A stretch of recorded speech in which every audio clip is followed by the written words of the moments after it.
اعوذ باللہ من الشیطان الرجیم بسم اللہ الرحمن الرحیم الحمد للہ رب العالمین والصلاة والسلام علی رسولہ الکریم اما بعد رب اشرح لی صدری ویسر لی امری واحلل عقدۃ من لسانی یفقہوا قولی۔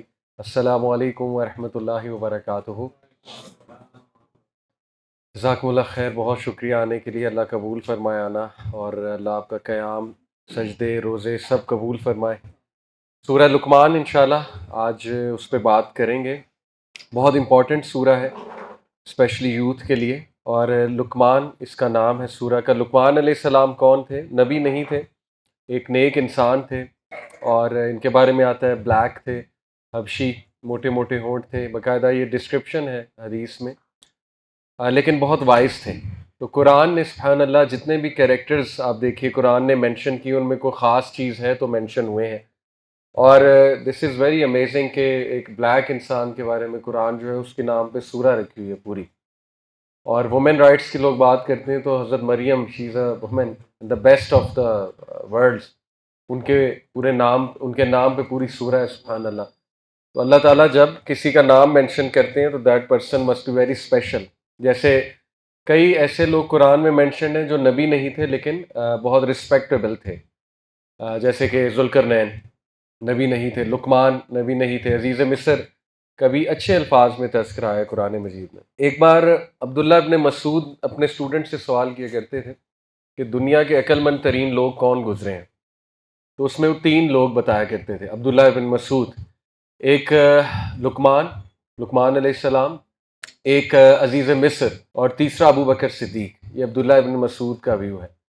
اور لقمان السلام تو اس لیے کیونکہ ظاہر ہے وہ تو فیمس ہیں بہت وزڈم میں، اور عزیز مصر اس لیے کیونکہ وہ کہتے تھے کہ عزیز مصر نے یوسف علیہ السلام کو پہچان لیا تھا، یعنی ایز اے چائلڈ انہوں نے پہچان لیا تھا، اسپیشل بچہ ہے، اور عقل مندی کی اس کو خرید کے، دیٹ از وائی۔ اور ابو بکر صدیق اس لیے کیونکہ وہ جب فوت ہو رہے تھے تو عمر بن خطاب کو ایسا کیلف بنا گئے تھے۔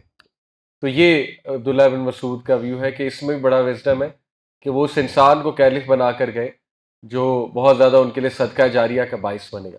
تو دس از لقمان السلام۔ یہ کب کے تھے؟ ان کے بارے میں کوئی ٹھوس رائے نہیں ملتی، لیکن ابن کثیر اور امام طبری، تفسیر ابن کثیر، یہ تفاسیر ہیں، وہ کہتے ہیں کہ یہ داؤد علیہ السلام کے دور کے تھے، یا داؤد علیہ السلام کے بعد کے دور کے تھے۔ اور داؤد علیہ السلام جو ہے وہ ظاہر ہے he was the king of بنی اسرائیل۔ تو داؤد علیہ السلام کا دور کب ہے؟ موسیٰ علیہ السلام کے بعد بھی کافی 1000 سال بعد میرے خیال داؤد علیہ السلام کا دور ہے۔ تو یہ ان کے دور سے تھے، یہ ایک ویو ملتا ہے ہمیں، بٹ کب کے بھی تھے، ہمارا مقصد ہے کہ ان کی ٹیچنگ سے فائدہ اٹھانا۔ تو ان کے نام پہ یہ سورہ ہے، اور اس میں لقمان علیہ السلام کی نصیحات ہیں اپنے بیٹے کو، بہت امپورٹنٹ، فل آف وزڈم، اور ان سے کئی قول بھی نقل ہیں لقمان علیہ السلام کے۔ تفسیر ابن کثیر میں امام ابن کثیر نے ان کے کچھ قول نقل کیے ہیں، کچھ سنا دیتا ہوں آپ کو۔ جیسے کسی نے ان سے پوچھا کہ واٹ از دا ریزن کہ آپ جب بات کرتے ہیں تو اتنے مجمع میں لوگ ہوتے ہیں، یعنی آپ کی بات سننے والے اتنے لوگ ہوتے ہیں، حالانکہ یہ عام سے چرواہے تھے اور کوئی ان کا فائنینشیل بیک گراؤنڈ اتنا اسٹرانگ نہیں تھا۔ زیادہ تر لوگ تو فائنینشیل بیک گراؤنڈ اسٹرانگ ہو تو لوگوں کے پیچھے جاتے ہیں۔ تو ان سے کسی نے سوال کیا کہ آپ کے جب آپ بات کرتے ہیں تو مجمع میں اتنے لوگ کیوں ہوتے ہیں؟ تو انہوں نے پھر 6 چیزیں بتائی تھی کہ دیکھیں، حکمت کی وجہ سے، اللہ نے جو مجھے علم دیا ہے، حکمت دی ہے، اس کی وجہ سے، اور وہ 6 چیزیں انہوں نے بتائی: کم کھانا، کم سونا، کم بات کرنا، کم بولنا، اور جب بولنا سچ بولنا، امانت میں خیانت نہ کرنا، نظر کی حفاظت کرنا۔ یہ 6 چیزیں ان سے نقل ہیں، اور اس میں بھی بڑا وزڈم ہے اگر سوچا جائے۔ اور ایون جو حکیم ہیں، اب میں ان کی بات کر رہا ہوں جو اوتھینٹک حکیم ہے، وہ بھی کم کھانا، کم سونا اور کم بات کرنے کو بڑی ترجیح دیتے ہیں، اور اس کا تعلق صحت سے بھی ہے، ہیلتھ سے بھی ہے۔ تو اس طرح کے ان کے اقوال بھی نقل ہے، لیکن جو اللہ تعالیٰ نے ان کی ایڈوائسز نقل کی ہیں وہ میں آپ کے سامنے رکھوں گا۔ شروع میں ایک بڑی امپورٹنٹ آیا ہے، وہ پہلے ہم ڈسکس کریں گے انشاءاللہ، تو ہم سٹارٹ سے ہی شروع کرتے ہیں۔ بسم اللہ الرحمن الرحیم۔ الف لام میم، حروف مقطعات، ان کی حقیقت کیا ہے اللہ کو بہتر پتہ ہے، اور جب بھی حروف مقطعات آتے ہیں تو اس سے اگلی بات قرآن کی تعریف آتی ہے ہمیشہ۔ تلک آیات الکتاب الحکیم، کہ these are the verses of the wise book, یہ حکمت سے بھری کتاب کی ورسز ہیں، آیات ہیں، ہدم و رحمتن للمحسنین، اور یہ ہدایت ہے، رحمت ہے بہت بڑی، کس کے لیے؟ محسنین کے لیے۔ سورہ البقرہ میں متقین ہے، ہدل للمتقین، یہاں پر کیا ہے؟ ہدم و رحمتن للمحسنین۔ تو یہ اللہ نے ایٹریبیوٹس ہے کہ متقین جو ٹوٹلی سبمٹ کرتے ہیں اللہ کے آگے اور بچتے ہیں حرام سے بچتے ہیں اللہ کے ڈر سے۔ محسنین کون ہیں؟ جو ایکسلنس کے لیول پر اسلام کو پریکٹس کرتے ہیں، یعنی نیکسٹ لیول، جیسے میں نے اس دن بھی ایکسپلین کیا تھا۔ الذین یقیمون الصلاۃ ویؤتون الزکاۃ وہم بالآخرۃ ہم یوقنون، یہ وہی تھیم ہے جو سورہ البقرہ میں ہے۔ یعنی یہ کون لوگ ہیں؟ یہ وہی ہیں جو نماز کو قائم کرتے ہیں، قائم کرنے سے مراد ہے نماز کا خیال بھی رکھتے ہیں، نماز کو لیٹ نہیں کرتے، نماز کا حق ادا کرتے ہیں، یعنی جماعت سے پڑھتے ہیں، نماز جو ہے وہ اچھے سے پڑھتے ہیں، خشیت، یہ سب قائم کرنے میں آ جاتا ہے، اور زکوٰۃ ادا کرتے ہیں، اور آخرت کے بارے میں یقین ہے ان لوگوں کو۔ یوقنون کا ورڈ ہے جو کہ سورہ البقرہ میں بھی ہے، یعنی یقین ہے انہیں، 100% بلیف ہے ان کا۔ اولئک علی ھدی من ربہم واولئک ھم المفلحون، یہی لوگ ہیں جو رائٹلی گائیڈڈ ہیں اور یہی لوگ کامیاب ہیں۔ اب یہ بڑی خوبصورت آیات ہیں، اور صحابہ اس سے اتنا ریلیٹ اس لیے کرتے تھے کیونکہ اس دور میں صحابہ ور فیو، یہ بالکل شروع کی سورج میں سے ہے جب پرسیکیوشن چل رہی تھی، تو صحابہ جو ہے وہ زیادہ تر، میں نے اس دن بھی بتایا تھا، اس دور میں جو شروع کے 3-4 سال ہیں، تب غریب صحابہ زیادہ دین کی طرف تھے، اور ظاہر ہے کہ فائنینشلی کمزور لوگ زیادہ دین کی طرف اٹریکٹ ہوتے تھے، اور رائٹلی سو، کیونکہ جب بھی کوئی سوشل چینج آتی ہے تو سب سے پہلے جو کمزور طبقہ ہوتا ہے وہ اٹریکٹ ہوتا ہے اس سوشل چینج کی طرف، کیونکہ انہیں اس میں حقوق بھی نظر آتے ہیں۔ اور ویسے بھی اللہ نے صحابہ کے دل کو سلیکٹ کیا، جس کو پہلے گائیڈ کیا، ظاہر ہے اس میں کوئی خاص بات تھی تو اللہ نے اسے پہلے گائیڈ کیا، تو اس لیے صحابہ جب یہ آیات پڑھتے تھے تو انہیں کانفیڈنس ملتا تھا کہ ہم کامیابی پر ہیں۔ اور اللہ تعالیٰ نے جیسے سورہ کہف میں بھی کہا نا کہ اے نبی تمہاری نظر ان لوگوں کی طرف نہ جائے جو صبح شام جو ہے وہ مٹیریل باتیں کرتے ہیں، مادہ پرستی کی بات کرتے ہیں، بلکہ تمہاری توجہ انہی کی طرف رہے جو صبح شام اپنے رب کو یاد کرتے ہیں۔ تو اس سے بھی ثابت ہوتا ہے کہ اللہ تعالیٰ کامیابی کی ڈیفینیشن شروع میں ہی بنوا رہے ہیں، تاکہ بعد میں جا کے یہ لوگ جب ان پہ آزمائشیں ہیں، آگے ظاہر ہے جہاد ہونی ہے، جنگیں ہونی ہیں، تو یہ کریکٹر بلڈنگ کے اوپر جو ہے نا بہت زبردست آیات ہے، اور لقمان علیہ السلام کی بھی جو نصیحات ہیں وہ بھی کریکٹر سے ریلیٹڈ ہے۔ یہ آیا جو ہے اس پہ میں تھوڑی زیادہ روشنی ڈالوں گا۔ وَمِنَ النَّاسِ مَن يَشْتَرِي لَهْوَ الْحَدِيثِ لِيُضِلَّ عَن سَبِيلِ اللَّهِ بِغَيْرِ عِلْمٍ وَيَتَّخِذَهَا هُزُوًا، لوگوں میں کچھ ایسے بھی ہیں جو لہو الحدیث خریدتے ہیں، who buys the amusement of speech، لہو الحدیث، لِيُضِلَّ عَن سَبِيلِ اللَّهِ بِغَيْرِ علم، تاکہ دوسروں کو اللہ کے راستے سے گمراہ کریں بغیر علم کے، وَيَتَّخِذَهَا هُزُوًا، اور and who takes it in ridicule، تاکہ وہ اللہ کے دین کو ریڈیکیول میں لیں۔ اس کی تفسیر جو آرتھوڈاکس تفسیر ہے، صحابہ کے جو اوپینینز ہیں، وہ کلیئر کٹ یہ ہے کہ لہو الحدیث سے مراد موسیقی ہے، اور موسیقی کے آلات ہیں، اور سنگنگ گرلز ہیں۔ عبداللہ ابن مسعود نے 3 بار قسم کھا کے کہا اس سے مراد سنگنگ گرلز ہیں، اور اس سے مراد موسیقی کے آلات ہیں۔ لہو الحدیث جنرلی مینز فالس اسپیچ یا امیوزمنٹ، فالس امیوزمنٹ، غلط انٹرٹینمنٹ جو انسان کو اللہ کے راستے سے دور کرتی ہے۔ تو اسکالرز جو ہمارے اہل سنہ والجماع پورا جو ایک گروپ ہے اسکالرز کا، وہ اس آیا کو یوز کرتے ہیں میوزک کی حرمت کے لیے، کیونکہ جب یہ سوال پوچھا جاتا ہے کہ قرآن میں میوزک کی حرمت کہاں ہے، حدیث میں تو چلے صحیح بخاری میں آ گئی، قرآن میں کہاں پر ہمیں ملتا ہے، تو قرآن میں وہ یہ والی آیا کو کوٹ کرتے ہیں کہ دس از دا آیا جس میں کلیئر میوزک کی حرمت ہے۔ اب اس میں ڈفرینٹ سکولز آف تھاٹس کے ڈفرینٹ اوپینینز ہیں، جیسے آج کل میں کوٹ کر دیتا ہوں، ضروری ہے، جاوید احمد غامدی صاحب جو ہے ان کا ایک پورا اسکول آف تھاٹ ہے، اور وہ ایک رسپیکٹیبل پرسنالٹی ہیں، ظاہر ہے بزرگ شخصیت ہیں، اور علم ہے انہیں، ہم نہیں کہتے علم نہیں ہے، ماشاءاللہ دین کی خدمت وہ بھی کر رہے ہیں اپنے اینگل سے، لیکن یہ کہ ان کی اپروچ بہت ڈفرینٹ ہے، وہ اپروچ سمجھنا ضروری ہے۔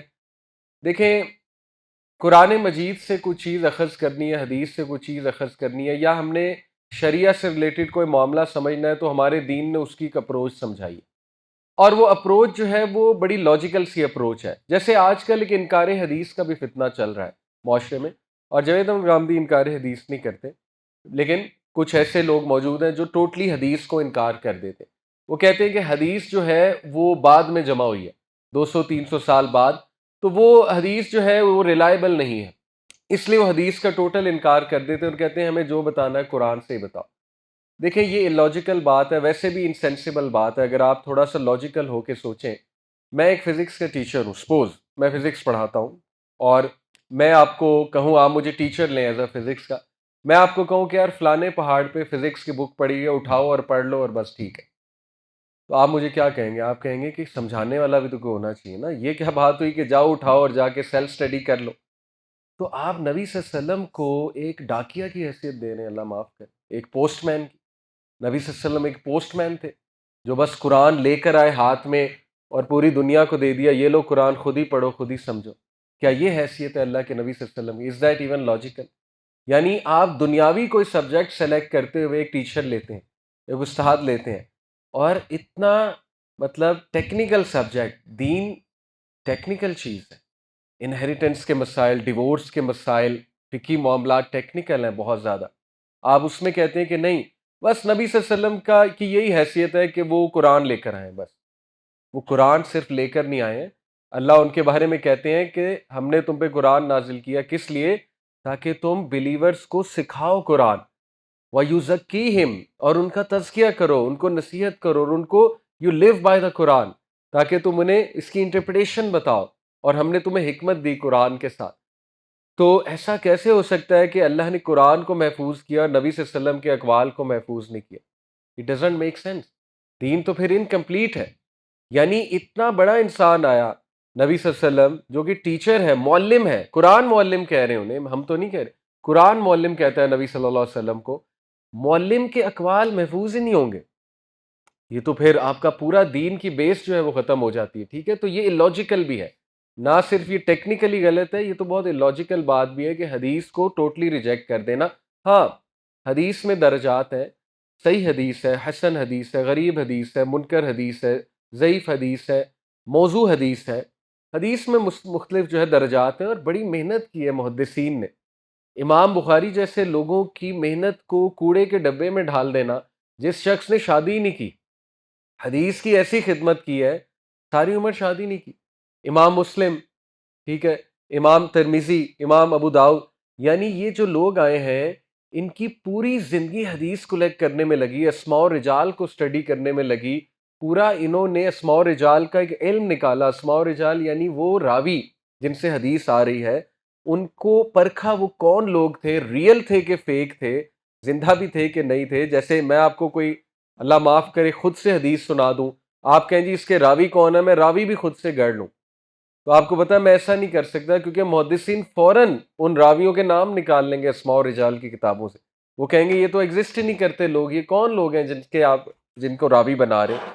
تو راویوں کی جا کے لائف سٹڈی کرنا، لوگوں سے پوچھنا ان کے بارے میں کیسے لوگ تھے، یہ سنت کتنے عمل کرتے تھے، یہ سر ڈھکتے تھے، یہاں تک کرائٹیریا کہ یہ سنت پہ کتنا عمل کرتے تھے، یہ لباس کیسا پہنتے تھے. تو پھر جا کر انہوں نے ان سے حدیث لی ہے. تو چھوٹی سی بات، اتنی بڑی بات کو یہ کہہ کر رد کر دینا کہ نہیں جی نہیں، تو 200 سال بعد جمع ہوئی ہے، تو دس از دا فتنہ. اور یہ نان سینسیکل بھی بات ہے، اٹ ڈزنٹ میک سینس. صحابہ نے حدیث جمع کرنا شروع کر دی تھی. ابو ہریرہ رضی اللہ عنہ کا کام کیا تھا؟ ابو ہریرہ رضی اللہ عنہ نے اپنی زندگی صرف کر دی نبی صلی اللہ علیہ وسلم کے اقوال سننے کے لیے، نبی صلی اللہ علیہ وسلم کے پاس بیٹھے رہتے تھے، صحابہ کی سنتے تھے، نوٹ کرتے تھے. حضرت عمر کا کتابچہ تھا، ابن عمر کا کتابچہ تھا.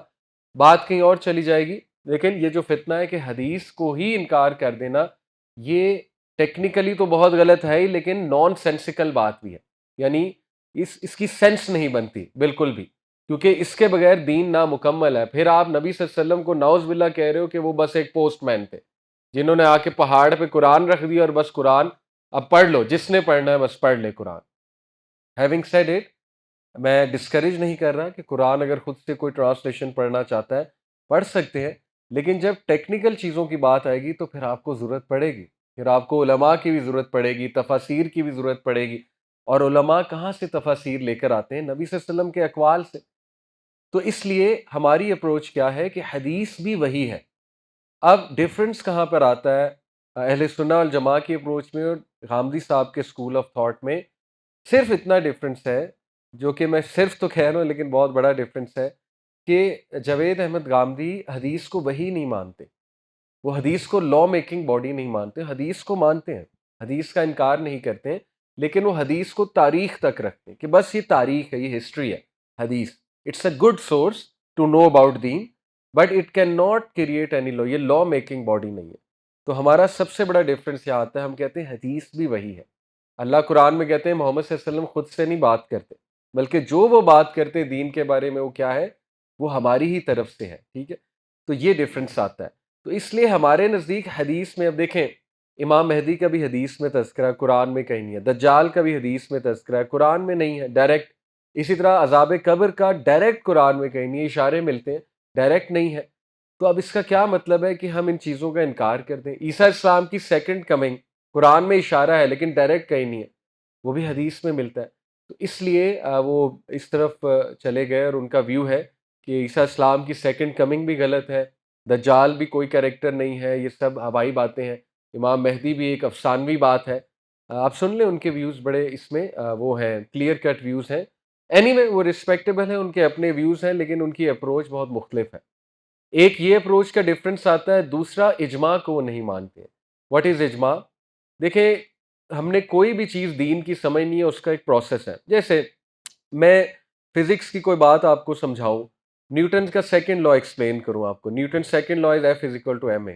ٹھیک ہے، تو میں آپ کو کہوں نہیں F is equal to M A نہیں ہے، F is equal to Q A ہے. کیوں ایک نئی الگ سے کوانٹٹی نکال لوں میں کہ بس یہ آج سے ایک نئی کوانٹٹی. تو آپ مجھ سے پوچھیں گے کس اپروچ سے آپ نے کیوں ثابت کیا، کیوں مطلب واٹ از دیٹ میتھڈ، وہ اپروچ کیا ہے کہ آپ نے ایک نئی کوانٹٹی نکال دی ہے. اور کیا آپ نے جتنے فزکس کے سائنٹسٹ اور انٹلیکچوئلز گزرے ہیں ان کے کنسنسس کو اسٹڈی کیا ہے؟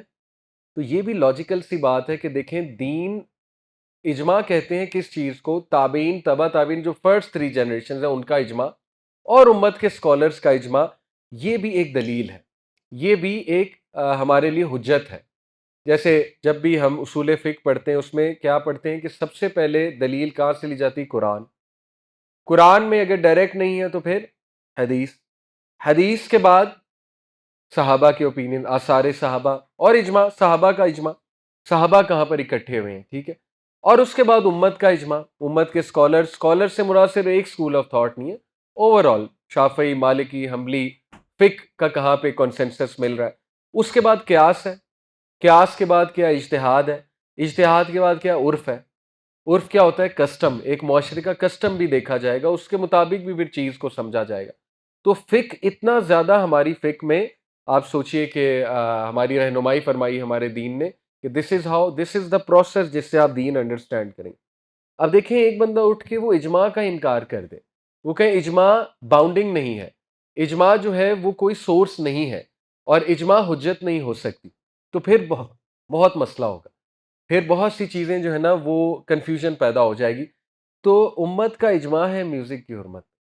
آن the other hand yes there are opinions, counter opinions مل جاتے ہیں آپ کو اس کے حلال ہونے پہ میوزیکل انسٹرومنٹس کے، لیکن دے آر فیو، وہ فیو ہیں. تو سیفسٹ اپروچ کیا ہے کہ آپ اجماع کو پکڑ لیں. کیوں؟ کیونکہ ایک تو قرآن مجید نے اجماع کی طرف اشارہ کیا ہے، قرآن مجید کی آیت ہے، ابھی اس کا ایگزیکٹ ریفرنس میرے ذہن میں نہیں ہے، اللہ سبیل المومنین کا ذکر کرتے ہیں کہ مومنین کا راستہ، اللہ کہتے ہیں کہ اس کو پکڑ لو، مومنین کے راستے کو.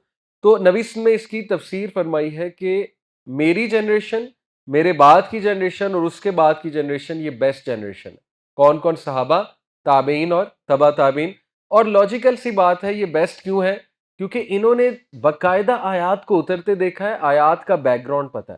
عبداللہ ابن مسعود کہتے ہیں کہ قرآن کی کوئی آیت نہیں ہے کہ جو مجھے نہ پتہ ہو کس وجہ سے نازل ہوئی اور کب نازل ہوئی. اب آپ مجھے بتائیں میں عبداللہ ابن مسعود کا ویو لوں جو کہ صحیح چین سے آ رہا ہے، یا میں آج کے کسی ماڈرن اسکالر کا ویو لوں، ٹھیک ہے، جو ریشنلٹی پہ بات کر رہا ہے.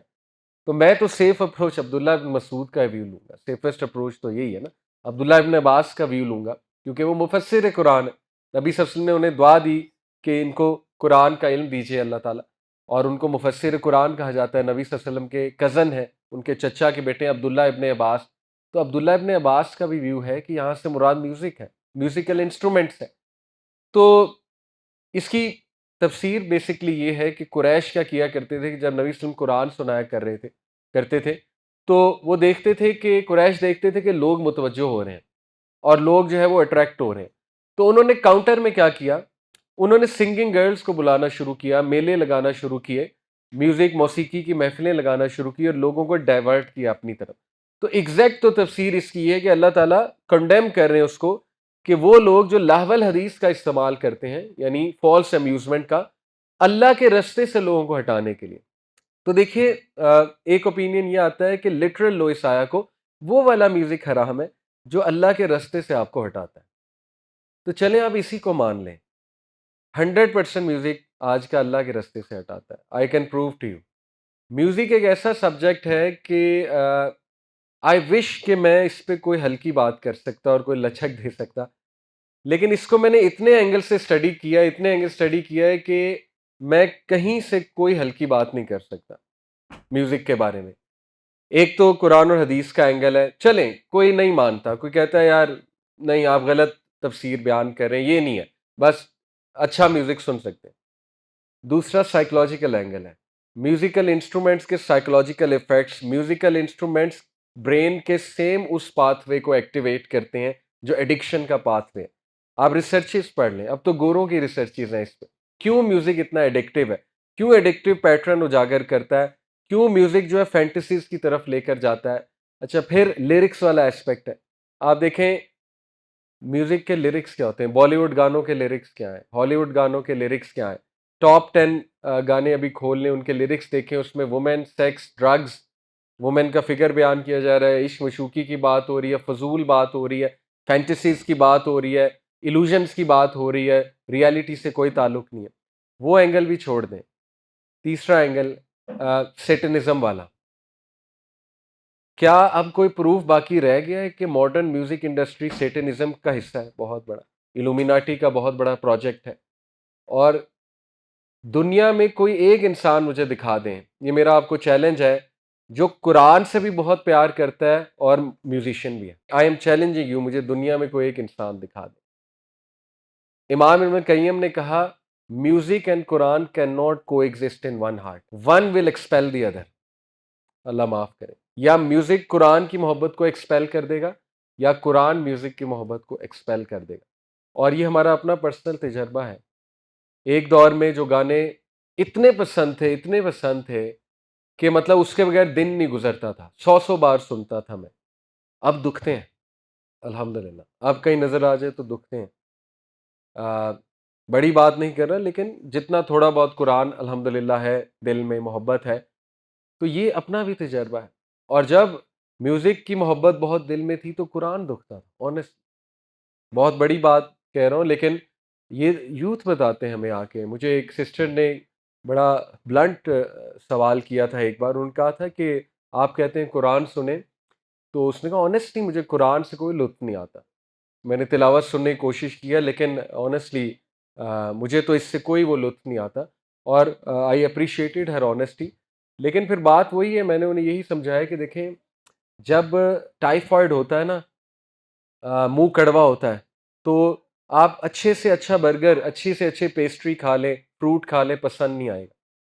تو ظاہر ہے کہ جب دل بیمار ہے, honestly I have to be blunt, اور میں کیا کہوں, جب دل بیمار ہے پھر قرآن نہیں اثر کرے گا, پھر قرآن شاید اٹریکٹ نہ کرے.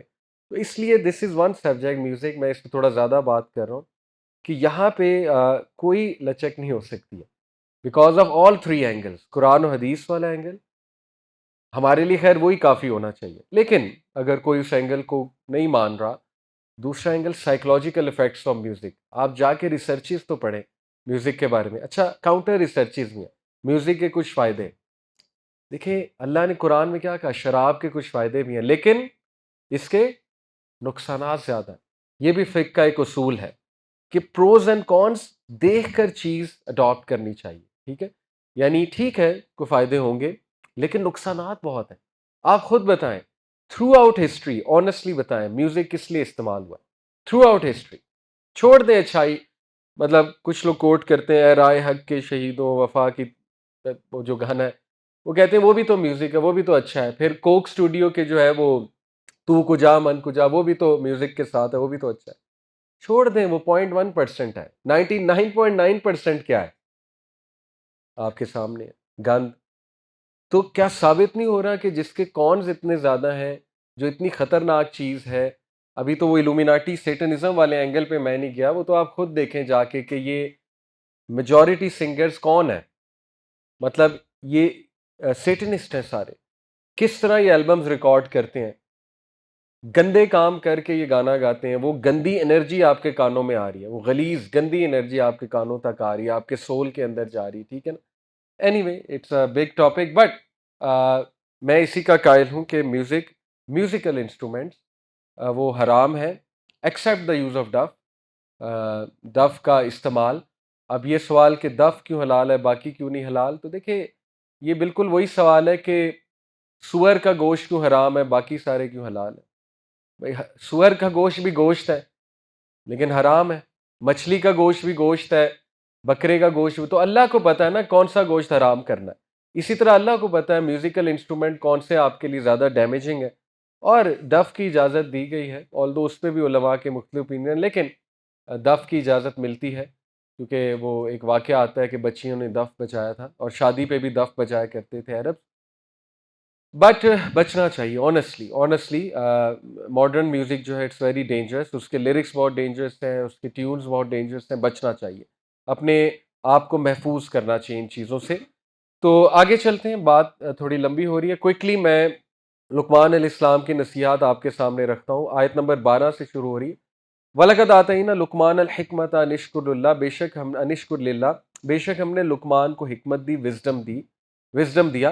ان اشکر للہ، and we should be grateful to Allah. ثابت ہوا حکمت کو اللہ تعالیٰ نے شکر سے تعبیر کیا کہ حکمت اصل میں کیا تھی لقمان السلام کے پاس، وہ بہت شکر گزار تھے اللہ کے. دیکھیں ایک وائز انسان ہی اللہ کا شکر گزار ہو سکتا ہے، کیونکہ ایک وائز انسان اللہ کی نشانیاں بھی دیکھتا ہے. ایک وائز انسان جو ہے نا وہ نیگیٹو سے بھی پازیٹیو نکال لیتا ہے. ایک وائز انسان جو ہے نا اس کا وزڈم، اس کا پرسپیکٹو بہت براڈ ہوتا ہے، اس کی دیکھنے کی کیپیبلٹی بہت دور تک ہوتی ہے. وہ شارٹ سائٹڈ نہیں ہوتا ہے، فار سائٹڈ ہوتا ہے. یعنی وہ صرف انسٹنٹ گریٹیفیکیشن کو نہیں دیکھ رہا ہوتا ہے، وہ لانگ ٹرم پلیجر کو دیکھ رہا ہوتا ہے. تو دنیا میں جتنے وائز لوگ گزرے ہیں آپ نے نوٹ کیا ہوگا کہ وہ لانگ ٹرم کا سوچتے ہیں، وہ شارٹ ٹرم کا نہیں سوچتے ہیں، ٹھیک ہے. تو اس لیے لانگ ٹرم سوچنے والے پھر شکر گزار بھی ہوتے ہیں، وہ چیزوں کو لیٹ گو کرنے والے ہوتے ہیں. تو یہ اصل میں حکمت ہے کہ وہ شکر گزار تھے. اور اللہ کہتے ہیں وَمَن يَشْكُرْ فَإِنَّمَا يَشْكُرُ لِنَفْسِهِ، جو کوئی بھی اللہ کا شکر ادا کرے گا وہ اپنے لیے ہی کرتا ہے، اللہ تعالیٰ کو اس کا کوئی وہ بینیفٹ نہیں ہے. اللہ کی شان ایسی ہے کہ اللہ کی شان نہ کم ہوتی ہے نہ گھٹتی ہے، نہ بڑھتی ہے تمہارے شکر کرنے سے یا نہ شکر کرنے سے. وَمَن كَفَرَ فَإِنَّ اللَّهَ غَنِيٌّ حَمِيدٌ، اور جو کوئی بھی کفر کرے گا تو پھر اللہ تعالیٰ غنی ہے، حمید ہے، اللہ تعالیٰ جو ہے وہ پریز وردی بھی ہے، اور اللہ تعالیٰ فری آف آل وانٹس ہے. اس کے بعد لقمان السلام کی نصیحت ہے، وَإِذْ قَالَ لُقْمَانُ لِابْنِهِ وَهُوَ يَعِظُهُ يَا بُنَيَّ لَا تُشْرِكْ بِاللَّهِ إِنَّ الشِّرْكَ لَظُلْمٌ عَظِيمٌ. سبحان اللہ. یہ جو ہے نا نصیحت کہ بیٹا شرک نہ کرنا، یہ ہر باپ کو اپنی فیملی میں انکلکیٹ کرنی چاہیے. توحید، پکی توحید. دیکھیں یعقوب علیہ السلام کا ایک سین سکیچ کرتے ہیں اللہ سورہ بقرہ میں غالباً، کہ یعقوب علیہ السلام نے اپنے بیٹوں کو جمع کیا ڈیتھ بیڈ پہ، اور کیا سوال پوچھا سب سے پہلے، میرے بیٹوں یہ بتاؤ میرے بعد عبادت کس کی کرو گے. بہت سمپل سوال ہے لیکن بہت ہی امپورٹنٹ سوال ہے. سب نے کہا اللہ کی، تو انہیں سکون ملا. یہ نہیں کہا پراپرٹی کیسے ڈسٹریبیوٹ کرنی ہے، انہیریٹنس کیسے، وہ بھی امپورٹنٹ ہے، لیکن اس سے امپورٹنٹ کیا ہے کہ میرے بچوں عقیدہ کیا رہے گا تمہارا، فلاسفی آف لائف کیا رہے گی تمہاری، وہ تو نہیں خراب ہو جائے گی. تو اسی طرح لقمان علیہ السلام نے اپنے بیٹے کو سب سے پہلے کہا کہ میرے بیٹے شرک نہ کرنا، اللہ تعالیٰ کے ساتھ کسی کو شریک نہ کرنا. بے شک شرک جو ہے وہ بہت بڑا ظلم ہے، اور شرک کی مختلف اقسام ہیں، ڈیٹیل ٹاپک ہے، ہمیں توحید کے بارے میں پڑھنا چاہیے. توحید الربوبیہ، توحید الاسماء والصفات، توحید الوہیہ. توحید ہے کیا اصل میں، توحید کا تقاضا کیا ہے. میں آپ کو ریکمینڈ کروں گا کوئی کتاب پڑھیں توحید کے اوپر. ایک کتاب بہت اچھی میں ریکمینڈ کر سکتا ہوں. ایک تو ڈاکٹر بلال فلپس کی بک ہے فنڈامنٹلز آف توحید، پی ڈی ایف میں مل جائے گی ایزیلی، گوگل پہ لکھیں فنڈامنٹلز آف توحید ڈاکٹر بلال فلپس. بہت کمال، ماڈرن دور کے تقاضے سامنے رکھتے ہوئے، چیلنجز سامنے رکھتے ہوئے لکھی گئی ہے. جیسے اس میں انہوں نے ایون ہاروسکوپس کا ذکر کیا ہے، قسمت کا حال بتانے والوں کا، فارچون ٹیلرز کا، کیونکہ وہ بھی ایک ٹائپ آف شرک ہے، تو انہوں نے ایون اس کا بھی ذکر کیا ہے. یعنی اس اینگل سے وہ لکھی گئی ہے کتاب. جادو، میجک، بلیک میجک، وہ بھی توحید کے خلاف ہے، وہ بھی شرک ہے. تو اس اینگل سے وہ کتاب لکھی گئی. ایک تو وہ بہت اچھی ہے، اردو میں کسی نے پڑھنی ہے تو اقبال کیلانی ایک اسکالر ہیں، محمد اقبال کیلانی، ان کی کتاب ہے توحید کا بیان. ان کی ایکچولی پوری سیریز ہے 30-35 کتابوں کی، بہت اچھی ہے. توحید کا بیان، سنت کا بیان، اتباع سنت کا بیان، وہ ساری سیریز پڑھ لیں تو بہت ہی اچھی بات ہے. قبر کا بیان، قیامت کا بیان، عقیدہ بہت زبردست ہو جاتا ہے. طہارت کا بیان، حج و عمرہ کے مسائل، اقبال کیلانی، یہ آپ کو دارالسلام سے مل جائے گا. تو توحید پہ کوئی کتاب خود بھی پڑھیں اور اپنی اولاد کو بھی اس کے بارے میں بتائیں، ٹھیک ہے؟ بہت ضروری ہے. اور توحید کا یہ تقاضا ہے کہ ریلائے اللہ پہ کیا جائے، ریلائنس بچوں کی، یعنی بہت اسٹرانگ ریلائنس اللہ رب العالمین کے پہ، کہ اللہ پہ ڈیپینڈ کرنا ہے بس. اس کے بعد اللہ تعالیٰ ایک اور بات کرتے ہیں پیرنٹس کے بارے میں، کہ ہم نے وصیت کی ہے انسان کو اس کے ماں باپ کے حوالے سے. اس کی ماں نے 9 مہینے ویکنس اپون ویکنس اسے پیٹ میں رکھا اور 2 سال جو ہے دودھ پلایا. تو اس لیے تم میرا شکر کرو اور اپنے پیرنٹس کا. یہ واحد مقام ہے قرآن میں جہاں اللہ تعالیٰ اپنے ساتھ شکر میں کسی اور کو بھی کہتے ہیں کہ میرا شکر کرو اور اپنے پیرنٹس کا شکر کرو. بہت بڑی بات ہے، بہت بڑی بات ہے، اور میری ہی طرف تمہاری واپسی ہے. اور پھر یہ آیا کہ اگر تمہارے پیرنٹس تمہیں مجبور کریں کس بات پہ؟ شرک پر، تو ان کے ساتھ حسن سلوک کرو لیکن ان کا کہنا نہ مانو. دیکھیں کیا بات ہے کہ اللہ تعالیٰ نے صحابہ، آپ کو پتہ ہے جب مسلمان ہوئے تو ان کے پیرنٹس زیادہ تر مشرک ہی تھے، تو وہ مجبور کیا کرتے تھے. جیسے مصعب بن عمیر کی والدہ، وہ بہت مجبور کرتی تھی، ایموشنل بلیک میل کرتی تھی. باقاعدہ ماموں کو بلا لیا تھا مارنے کے لیے، مار پیٹ کرنے کے لیے، بڑا پریشر بھی ڈالا. اسی طرح کئی اور صحابہ تھے، ان پہ پریشر ڈالا گیا. لیکن اللہ تعالیٰ نے ایک اصول فرما دیا یہاں پہ کہ دیکھو ان سے حسن سلوک ہی کرنا، بدتمیزی نہ کرنا.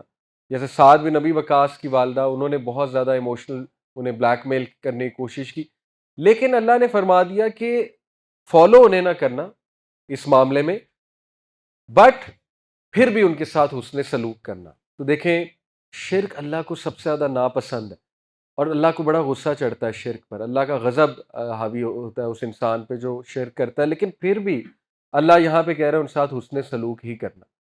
تو آج کل یوتھ کے لیے ایک میسج ہے کہ دیکھیں آج کل پیرنٹس کی کئی باتیں آپ کو پسند نہیں ہوں گی، اور ڈفرینس ہو سکتا ہے پیرنٹس کے ساتھ. ڈیفینیٹلی پیرنٹس مسٹیک بھی کر سکتے ہیں پیرنٹنگ میں. پیرنٹس کبھی کبھی بہت غلط چیزیں بھی کرتے ہیں بچوں کے ساتھ. لیکن at the end of the day جو حکم ہے اولاد کو وہ حسن سلوک کا ہی ہے، کہ تم حسن سلوک ہی کرو. ہاں، غلط چیزوں میں ان کی اطاعت نہ کرو. اگر وہ کسی غلط چیز کا حکم دے رہے ہیں تو ان کی اطاعت واجب نہیں ہے. جیسے باپ بیٹے کو چھوٹی سی کسی بات پہ حکم دیتا ہے کہ اپنی وائف کو ڈیورس کر دو، تو باپ کی اطاعت یہاں پہ نہیں ہے کیونکہ غلط حکم ہے، ٹھیک ہے؟ اسی طرح شرک تو ویسے ہی آپ کو پتہ ہے حرام ہے. تو ماں باپ کی اطاعت تب تک ہے، یہ تو ایک بیسک اصول ہے کہ مخلوق کی اطاعت کب تک ہے؟ جب تک اس میں خالق کی اطاعت.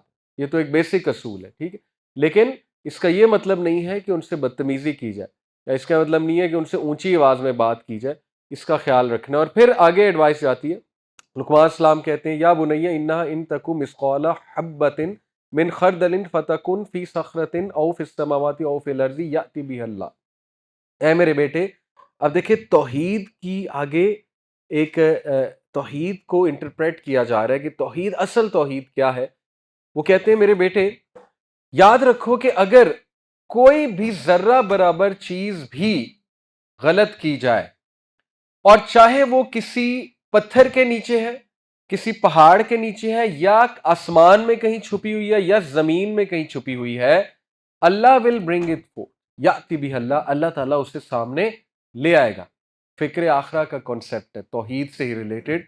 یعنی کتنی زبردست گرومنگ ہے بچے کی کہ بچے کو پہلے توحید از دا مین عقیدہ. جو بچہ توحید پرست ہوگا وہ بہادر ہوگا، وہ لوگوں پہ کم رلائے کرے گا بلکہ لوگوں سے زیادہ رلائے اللہ رب العالمین پہ کرے گا. اس کو ڈیسیجن لینے میں آسانی ہوگی، وہ دعا کرے گا، استخارہ کرے گا. توحید کے پھر بہت سے تقاضے ہیں، اس کو سمجھنے کی کوشش کریں، اور وہ اللہ سے ہی محبت کرے گا، ٹھیک ہے؟ اور دوسرا فکر آخرہ، یعنی اس کے کریکٹر کے لیے اکاؤنٹیبلٹی کتنا ضروری ہے کہ بیٹا ہم سے نہ ڈرو. مطلب ہم زیادہ ڈراتے ہیں نا، ابو سے ڈراتے ہیں، ٹھیک ہے وہ ایک اسٹریٹجی ہوتی ہے، میں نہیں کہتا کہ بالکل غلط ہے، لیکن بہتر ہے کہ بچے کو اللہ رب العالمین کا صحیح تعارف کرایا جائے، اللہ کی محبت بھی بتائی جائے اور تھوڑا اللہ تعالیٰ کا یہ والا ڈر کا ایلیمنٹ بھی ڈالا جائے، نیگیٹو ڈر نہیں، ایک آؤٹ آف رسپیکٹ ڈر کہ اللہ تعالیٰ رب العالمین ہے. تو یہاں پر کہا کہ بیٹا اللہ تعالیٰ نکال لائے گا، چھوٹی سے چھوٹی چیز بھی ہے اللہ تعالیٰ اسے لے آئے گا سامنے. یعنی خیال کرو، ایک ایک ایکشن دیکھ کر کرو. بہت خوبصورت یہ تعلیم ہے، بہت خوبصورت تعلیم. اس کے بعد فرمایا یا بنیا اقیم الصلاۃ، اے میرے بیٹے نماز قائم کر. پھر دیکھیں ایکشنز ہیں. سب سے پہلے عقیدہ ہے، یہی ہے بچوں کی تربیت. اٹ آل اسٹارٹس وتھ عقیدہ. عقیدہ ٹھیک ہے ایوری تھنگ ول فالو، باقی کی چیزیں آسان ہیں. جو بچہ اللہ سے محبت کرتا ہے، اللہ کا صحیح تعارف ہے اس کو، وہ بچہ نماز پڑھے گا انشاءاللہ. اس بچے کے لیے اقیم الصلاۃ، نماز قائم کرنا آسان ہوگا. یہ ماں باپ کا کام ہے، اس کے دل میں محبت ڈالے. ماں باپ جو ہے انہیں چاہیے کہ بچے کو صحیح تعارف کریں اللہ کا. یا بنیا اقیم الصلاۃ، میرے بیٹے نماز قائم کر. بہت امپورٹنٹ انسٹرکشن ہے. وَأْمُرْ بِالْمَعْرُوفِ وَانْهَ عَنِ الْمُنکَرِ، اور دیکھ نیکی کا حکم دے، برائی سے روک.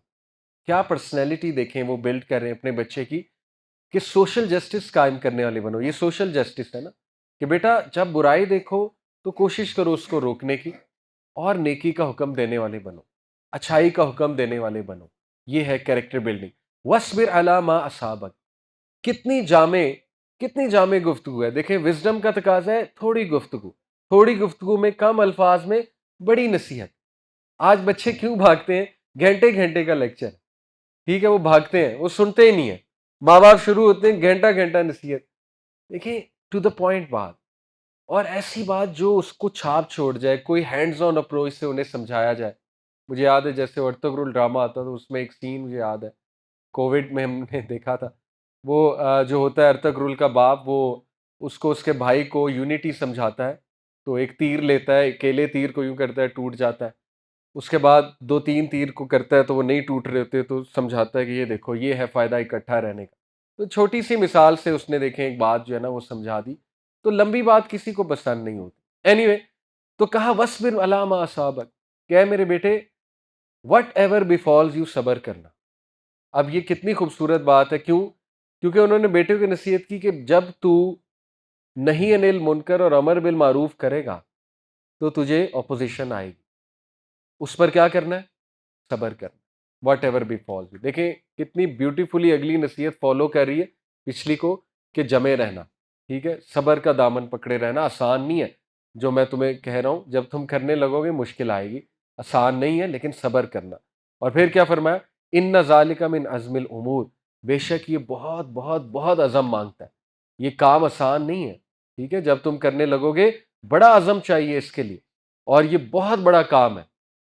Reality check. ٹھیک ہے، اچھی بات ہے، ریالٹی بھی بتا دی. پھر کیا فرمایا؟ ولا تسعر خدک للناس ولا تمشی فی الارض ولا تمشی فی الارض مرحا ان اللہ لا يحب كل مختال فخور. اے میرے بیٹے do not turn your cheek in contempt toward people. لوگوں سے منہ نہ پھیر. ایروگینس. جوانی میں، ٹین ایج میں، آپ کو پتا ہے بندہ اپنے آپ کو بہت بڑی چیز سمجھتا ہے، بہت بڑی بلا. ہم سب گزرے اس ایج سے. بندہ سمجھتا ہے مجھے سب پتا ہے. بندے کی باڈی لینگویج تھوڑا یوں کر کے چلنے لگ جاتا ہے نا، اور بندہ جو ہے وہ لوگوں کو ایٹیٹیوڈ دکھانے لگتا ہے. تو یہ امیچورٹی ہے اصل میں.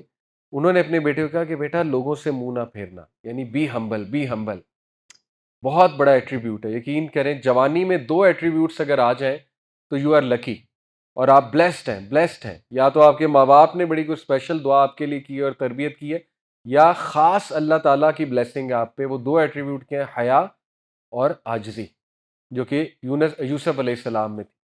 حیا دار ہونا جوانی میں اور عاجز ہونا، دس از ویری اسپیشل، کیونکہ زیادہ تر ان کے متضاد ہوتے ہیں. رائٹ. تو ولا تسعر خدک للناس، کہ لوگوں سے منہ نہ پھیرنا. ولا تمشی فی الارض مرحا، اور دیکھو ارتھ میں سینہ چوڑا کر کے نہ چلا کر. اس کا یہ مطلب نہیں کہ بالکل ہی عاجز چال چلو، کیونکہ اس کا اپوزٹ بھی ٹھیک نہیں ہے. جیسے ایک صحابیہ تھی خولہ غالباً، یا ایک اور صحابیہ تھی، مجھے ان کا نام بھول گیا، وہ بھی بڑی دبنگ صحابیہ تھی. انہوں نے ایک بار چند نوجوانوں کو مارکیٹ میں جو ہے نا وہ بڑا فقیرانہ مفلسانہ چال چلتے دیکھا، جھک جھک کے، اور بڑا نا مطلب ایک کمزور چال. تو انہیں بڑا غصہ چڑھا. انہوں نے پوچھا ایک صحابی سے کہ یہ کون نوجوان ہے؟ تو انہوں نے کہا یہ زاہدین ہے، عبادت گزار نوجوان ہے. تو انہیں بڑا غصہ چڑھا. انہوں نے کہا کہ عمر بن الخطاب جب چلتے تھے تو لوگ دیکھتے تھے, اور جب وہ بات کرتے تھے تو لوگ سنتے تھے, اور جب وہ ضرب لگاتے تھے, ہٹ کرتے تھے, تو پتہ لگتا تھا کسی مرد نے ہٹ کیا ہے, اور وہ تم سب سے بہتر عبادت گزار تھے. تو یہ والا ایلیمنٹ بھی درست ہے, ٹھیک ہے, کہ اتنا مفلس نہیں ہو جانا کہ اگلا بالکل ہی آپ کو جو ہے نا ایزیلی کانفیڈنٹ چال ہونی چاہیے, لیکن ایروگنٹ چال نہیں ہونی چاہیے. جیسا کہ دکھایا جاتا ہے موویز میں, تامل موویز میں اسپیشلی, بٹن کھلا ہے, سگریٹ منہ میں ہے, وہ پتہ نہیں کون سی مووی فضول سی یوتھ دیکھتے ہیں, پشپا کون سی ہو بہرحال میں نے نہیں دیکھی, وہ نظروں سے کبھی کبھی گزر جاتی ہیں ایسی چیزیں, وہ فضول چیزیں, تو وہ دیٹ از ایروگینس, ٹھیک ہے, اور وہ اچھی بھی نہیں, ڈیسنسی بھی نہیں ہے, ڈیسنٹ بھی نہیں لگتی وہ چیز. تو یہی اپنے بیٹے کو کہہ رہے ہیں کہ زمین پر اس طرح سے نہ چلو. مطلب وٹ کین یو ڈو, پہاڑ کو دیکھو, پہاڑ کتنا بلند ہے, تم پہاڑوں کو جو ہے وہ ہاڑ سکتے ہو, زمین کو چیر سکتے ہو؟ نہیں. ان اللہ لا یحب کل مختال فخور, بے شک اللہ تعالیٰ کو یہ دو بڑے کی ایٹریبیوٹس ہیں, مختال اور فخور. بے شک اللہ کو مختال, سیلف ڈیلیوٹڈ, دھوکے میں, اپنے بارے میں دھوکے میں, نارسسسٹ, ٹھیک ہے, وہ پسند نہیں ہے انسان جو اپنے بارے میں دھوکے میں, جو سمجھتا ہے مجھے سب پتہ ہے, کوئی مجھ سے بحث نہیں کر سکتا, دو لفظ سیکھ لیے بس اب مجھے سب پتہ لگ گیا. آج کل یوتھ میں بڑا نظر آتا ہے, سکولز میں آپ جائیں, بچے ڈیبیٹنگ کیمپ میں جاتے ہیں, تھوڑی سی ڈیبیٹ سیکھتے ہیں, ایروگینس آ جاتی ہے, مجھے سب پتہ, I can debate, I can do this, I can do, دو انگلش کے ورڈز آتے ہیں بس, اب سب کچھ ہو گیا. We all did this mistake, I understand, مجھ سے بھی ہوئی تھی جوانی میں, لیکن بہتر ہے کہ بندہ ان کو درست کرے. اور دوسرا فخور, بوسٹ فل, شوخی مارنے والا, اللہ کو بالکل پسند نہیں ہے. وقصد فی مشی کا وغضض من صوتی کا, یہ بھی بہت امپورٹنٹ انسٹرکشن ہے. اور دیکھو اپنی چال میں ماڈریٹ ہو, بہت خوبصورت. اور اس سے مراد دنیا کے تمام معاملات, جلد بازی شیطان کی طرف سے. اور جوانی میں کتنی جلد بازی ہوتی ہے, کتنے ریش ڈیسیجنز ہوتے ہیں, رائٹ. ظاہر ہے ابھی جوانی میں اتنا پرسپیکٹیو نہیں ہوتا, اتنا وزڈم نہیں ہوتا, تو جوانی میں غلط ڈیسیجن لے رہے ہوتے ہیں بچے بہت زیادہ. تو اس لیے کوئی مینٹور بھی ہونا چاہیے, یہ بھی میری ایک نصیحت ہے بچوں کو. تو ماڈریٹ ہونا چاہیے اپنی پیس میں اور زندگی کے معاملات میں. اینڈ لوور یور وائس, یہ بھی بہت امپورٹنٹ انسٹرکشن ہے. دیکھیں اونچے اونچے باتیں کرنا, اونچے اونچے کہکے لگانا, یہ ڈیسنسی کے بھی خلاف ہے, اور یہ ماحول گھر سے قائم ہونا چاہیے. باپ کو ہمیشہ سافٹ آواز میں, ایک نرم آواز میں بات کرنی چاہیے, ماں کو بھی. اور کبھی بھی بچوں کے سامنے جو ہے وہ لڑائی جھگڑا نہیں کرنا چاہیے. اور اگر گھر میں جوائنٹ فیملی ہے تو سب کو سمجھانا چاہیے کہ دیکھیں یہاں کا ماحول اچھا ہوگا تو بچوں پہ افیکٹ ہوگا اس کا, بچے بھی اچھے ہوں گے انشاءاللہ. اگر ہم اونچی بات کریں گے, اگر ہم لڑائی جھگڑا کریں گے, تو وہ چیز بچوں میں بھی پھر آ جائے گی, ایگریشن بچوں میں بھی آ جائے گی. تو اس لیے یہ بھی بڑا زبردست حکم ہے کہ دیکھو آہستہ آواز میں, آہستہ سے یہ نہیں مراد کہ بالکل ہی آہستہ, یعنی ایک ماڈریٹ آواز میں بات کرنی چاہیے. اور پھر اللہ تعالیٰ نے ایک مثال دی کہ اِنَّ أَنْكَرَ الْأَصْوَاتِ لَصَوْتُ الْحَمِيرِ, بے شک سب سے جو one of the most irritating آواز وہ گدھے کی آواز. گدھا جب بولتا ہے آپ کو پتہ ہے کتنی اریٹیشن ہوتی ہے, اور لا حول ولا قوت الا باللہ پڑھنے کا بھی حکم ہے. تو یہاں گدھے سے اللہ تعالیٰ نے مثال دی کہ اس طرح کی آوازوں میں بات کرنا, اس طرح کی آوازیں, جیسے نوجوان فضول مذاق جب کرتے ہیں تو اس میں آوازیں بھی بلند ہو جاتی ہیں, کہہ کے بھی, اور پھر اس طرح کی آوازیں بھی نکالنا فرمایا گیا ہے. اور پھر آگے تھیم چینج ہوتی ہے, آگے توحید کا بیان ہے. اور آخر میں ایک آیا آپ کو سنانا چاہوں گا جو بڑی کمال کی آیت, دو آیات.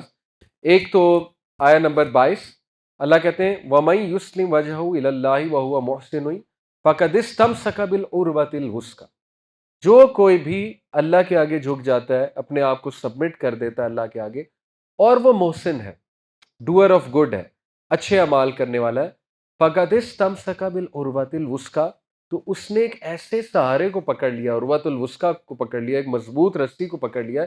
وَإِلَى اللَّهِ عَاقِبَةُ الْأُمُورِ, اور تمام معاملات اللہ کی طرف پلٹتے ہیں, اور اللہ ہی ان کو آؤٹ کم دیتا ہے, اللہ ہی آؤٹ کم کے لیے رسپانسبل ہے. یعنی یہ عقیدے کے اوپر آیا ہے کہ اللہ کے آگے جھک جاؤ, اللہ کے آگے سبمٹ کر دو, اللہ کی رضا میں راضی ہو جاؤ, اور نیک اعمال کرنے لگو, تو اللہ وہ پھر عروۃ الوثقیٰ ہے, بہت مضبوط سہارا پکڑ لیا گیا ہے. اور آخری آیا جو کہ بہت ہی کمال کیا ہے اللہ رب العالمین کے ایٹریبیوٹس کے حوالے سے, وَلَوْ أَنَّمَا فِي الْأَرْضِ مِن شَجَرَةٍ أَقْلَامٌ وَالْبَحْرُ یمدہ من بعدہ سبعۃ ابحر ما نفدت کلمات اللہ ان اللہ عزیز حکیم۔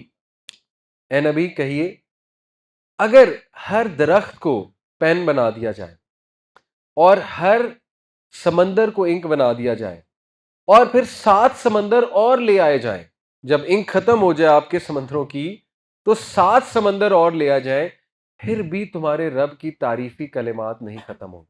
اللہ اکبر۔ ان اللہ عزیز حکیم، بے شک تمہارا رب بہت عزیز، بہت عظمت والا، بہت پاورفل اور بہت ہی ایگزالٹیڈ ان مائٹ، اور بہت زیادہ حکیم ہے، بہت زیادہ وائز ہے۔ تعریف اللہ کو ہی سوٹ کرتی ہے، حمد اللہ کو ہی سوٹ کرتی ہے۔ پرائیڈ اللہ کی چادر ہے، پرائیڈ اللہ کی چادر ہے، اور اللہ تعالیٰ کامل ہے، اسی لیے ہم سبحان اللہ کہتے ہیں۔ تو جان لیں اللہ کون ہے کہ اگر تمام درختوں کو پین بنا دیا جائے، دنیا میں کتنے درخت ہیں؟ بلینز آف ٹریز، ٹریلینز ہوں گے بلکہ، تمام درختوں کو پین بنا دیا جائے، تمام سمندروں کو انک بنا دیا جائے اور 7 سمندر کی انک اور لے آئی جائے، تب بھی اللہ کے کلمات، اللہ کی تعریف تم نہیں لکھ سکتے۔ دس از یور لارڈ۔ اللہ تعالیٰ اپنا تعارف کرواتے ہیں، اور دس از اے بیوٹیفل آیا۔ اللہ تعالیٰ ہمیں عمل کی توفیق عطا فرمائے، اور نوجوانوں کے لیے جو خوبصورت اس میں گائیڈ لائنس ہیں، اور پیرنٹس کے لیے کہ عقیدہ، فکر آخرہ اور کیریکٹر بلڈنگ، یہ 3 چیزوں پر بچے کی گرومنگ ہوتی ہے۔ Let's keep it simple. Allah کا اسٹرانگ تعارف، توحید، اور توحید ایکشن سے سکھائی جاتی ہے، صرف باتوں سے نہیں، ایکشن سے سکھائی جاتی ہے۔ جب بچہ ہر بات پہ ماں باپ کو حسبی اللہ، بسم اللہ، اللہ مالک ہے سجدہ کرتے دیکھتا ہے، تو توحید اس میں آٹومیٹکلی خود آ جاتی ہے بچے میں۔ That is the point. اور جب وہ ماں باپ کو فکر آخرت کی فکر کرتے دیکھتا ہے، پھر بھی آٹومیٹک آ جاتی۔ تو اٹس آل اباؤٹ گھر کا ماحول کیسا ہے، اللہ ہمیں ایسا ماحول بنانے کی توفیق عطا فرمائے۔ سبحانک اللہم بحمدک اشہد ان لا الہ الا انت استغفرک و اتوب الیک۔ السلام علیکم۔